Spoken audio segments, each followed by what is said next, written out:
Are you my teacher? No miss, I am the tourist guide. Yami? No, baby, I am fashion icon. Focus. Vivi? No, miss, I think you're confused. I'm a very famous artist. Jime? No, lady, I think you are confused. I am journalist. Brian? No, you're wrong.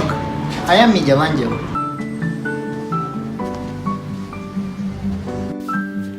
Alright guys, let's get started with the tour. Please everyone stay in your seats and enjoy this wonderful experience. Hello, babies, welcome to your favorite fashion channel. Today I am in Vatican City, specifically in San Pedro Basílica. I will tell you some curiosities from around here. This construction of the current San Pedro Basílica commissioned by Papa Julio II between 1503 and 1513. According to them, the ideal place for this construction was the great circus of Neron, but Constantino ordered the basilica to be built in the place where San Pedro had been buried. Can you believe it, babies? Also, did you know that Miguel Angel was only 24 years old when they sculpted La Piedad inside San Pedro Basilica? Oh my God! Miss, I ask you to please put your camera away. Videos cannot be recorded in this place. Excuse me, I am talking to my followers. Ash, that's annoying. Hello, good afternoon everyone. Today we are in San Pedro's Basilica. I will now tell you the history of this majestic basilica. It all began when Emperor Constantino the Great built the ancient basilica between 319 and 333 AD on land where San Pedro was buried. Later, in the 16th century, on the behest of Pope Julio II, the present San Pedro's Basilica was built. San Pedro's Basilica is currently a papal basilica and is famous for being the seat of San Pedro's tomb on the Cathedral of San Pedro, which confer spiritual authority on the Pope. However, it is not the official basilica of the Pope, but major papal functions and events are held here due to its large size and importance.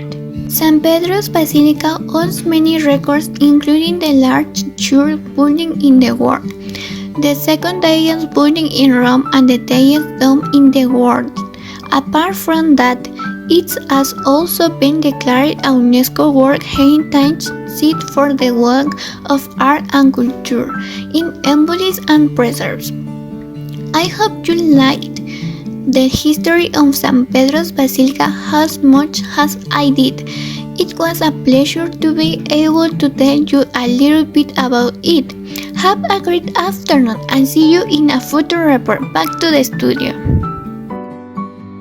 Excuse me, who let you into this place? It's not possible. You can't do live broadcast from here.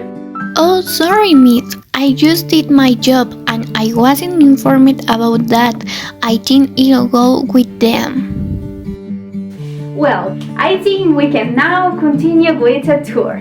The construction of the Basilica too. I know that. Can I explain? Oh my God, I can't understand these people. Alright, go ahead.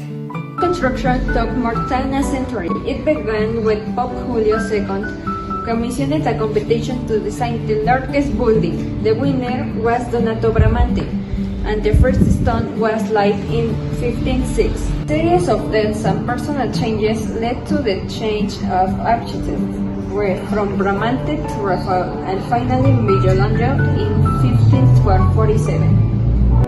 Thank you very much for your great and extensive explanation. Now, if you allow me, I will continue.